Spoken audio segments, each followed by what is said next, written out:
কয়েকজন ভক্ত এসেছিলাম দর্শন করতে ভাগবতাচার্যের শ্রীমঠে। আমরা যখন বেরিয়ে যাচ্ছি, একজন ব্যক্তি মন্তব্য করলেন আমাদেরকে দেখে, এরা আবার সাধু হয়েছে, ঠিক মতো ধুতি পড়তে শিখলো না এখনো।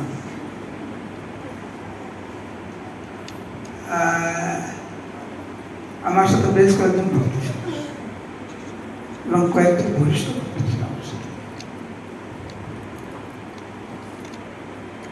আমরা একে অপরের দিকে তাকালাম, ওনার দিকে তাকালাম, হাত জোড়ো করলাম, বললাম হরে কৃষ্ণ, আপনি ভালো থাকবেন, বেরিয়ে ভালো করে বোঝাচ্ছে।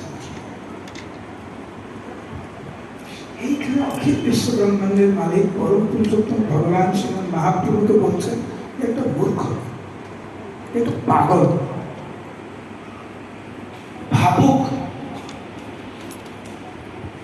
মহাপ্রভু কোনো পরোয়া করে, কোনো উত্তর দেয়, সব কথার উত্তর দিতে নেয়। আমাদেরকে সিদ্ধান্ত নিতে হবে এই বিষয়কে যুদ্ধ করার এত শক্তি প্রয়োগ করা কি সত্যিকারের দরকার?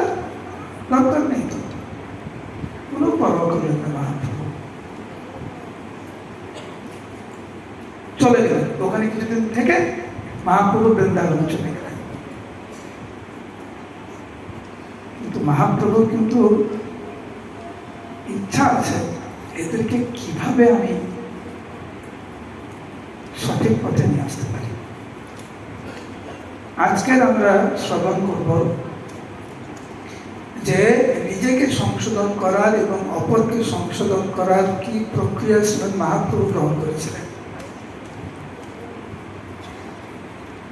মহাপ্রভুকে নিন্দা করলেন, মহাপ্রভু সেটা কিভাবে দেখলেন, উনি কিভাবে গ্রহণ করলেন। উনি সেরকম গুরুত্ব দেননি, কিন্তু যারা নিন্দা করেছে তাদের প্রতি মহাপ্রভুর সহানুভূতি বৃদ্ধি পেয়েছে। বলুন হরে কৃষ্ণ। যারা আমাদের নিন্দা মন্দ করে তাদের প্রতি আমাদের সহানুভূতি বৃদ্ধি পায় না, কমে, এবং আমরা ভাই হরে কৃষ্ণ, আপনি আপনার মতো থাকুন, আমি আমার মতো করে থাকবো, এটা একটা শ্রেণী। আরেকটা শ্রেণী তো তুমি যে দুই কথা বলো, আমি চার কথা। মহাপ্রভু এখানে শেখাচ্ছেন প্রকৃত ভক্তের মনোভাব হচ্ছে, কোন ভক্ত যদি এইরকম মনোভাব পোষণ করে, যেইভাবে বারাণসীর সন্ন্যাসী বৃন্দ করেছিলেন,